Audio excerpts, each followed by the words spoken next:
the equation. So in J6, what you end up running into is what if you have something like this? 3x plus 2 is equal to 2x plus 5. Okay. Well, the thing is we need to get all of the variables on the left side. There's only one, but all of the terms containing a variable on the left side, and we need all the constants, that's the 2 and the 5, on the right side. And we know how to do this. If I've got 3x over here and I have 2x over here, well, it's a positive 2x here, it's a negative 2x here. So 3x minus 2x is 1x, and 1x is just x. Positive 2 over here, negative 2 over here. So 5 minus 2 is 3. And if you plug that in there, you would see that it works. 3 times 3 is 9.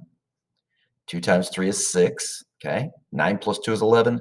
6 plus 5 is 11. That's how you get, that's how you solve an equation. In this case, we're going to call it kind of a baby literal equation because there's only one variable. That's how you solve it when there's equation or where there's variable on both sides. Let's look at another example. What happens when you have negatives and I don't know, let's do like a negative 2x. Yeah, let me undo that. Put it back in black. Okay. So you have a negative 2x. Let's throw the constant out here. 5 over here. 5 minus 2x is equal to, let's say we have a positive 7x over here. And let's go ahead and say, I don't know, minus 6. Okay. Don't know how this is going to work out. It's a lot going on here.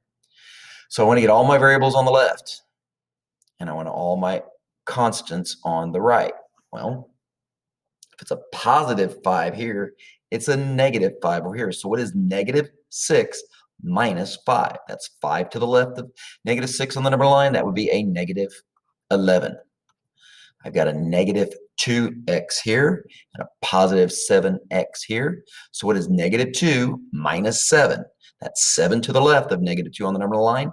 That would be negative 9. Don't forget our variable. All right, so we went from here to here. Now the question is, how do we get that x by itself? Well, that's multiplication going on. So we undo multiplication with division. We want the x to stay, so we get rid of the negative 9. We divide out the negative 9. And if I divide one side by negative 9, I divide the other side by negative 9. So as you know, these two negative 9s cancel, which gives us our x. And then here I've got 11 divided by 9. Why didn't I say negative 11 divided by negative 11? Because a negative divided by a negative is a positive. So I end up with 11/9, which is what the answer would be. It's an improper fraction, which IXL is usually okay with. If you wanted to know how to turn that into a mixed number, say how many times does 9 go into 11? It goes in there once. Keep the denominator. And if you took 9 times 1 is 9. What is 9 from 11? It's 2. That's what your remainder is. So that would be 1 2/9. It's the same thing. Okay. So this is just kind of an example, kind of an introduction to literal equations. I'm going to go ahead and do another video where we're actually working with formulas as an example of literal equations. So just let me know if you have any questions.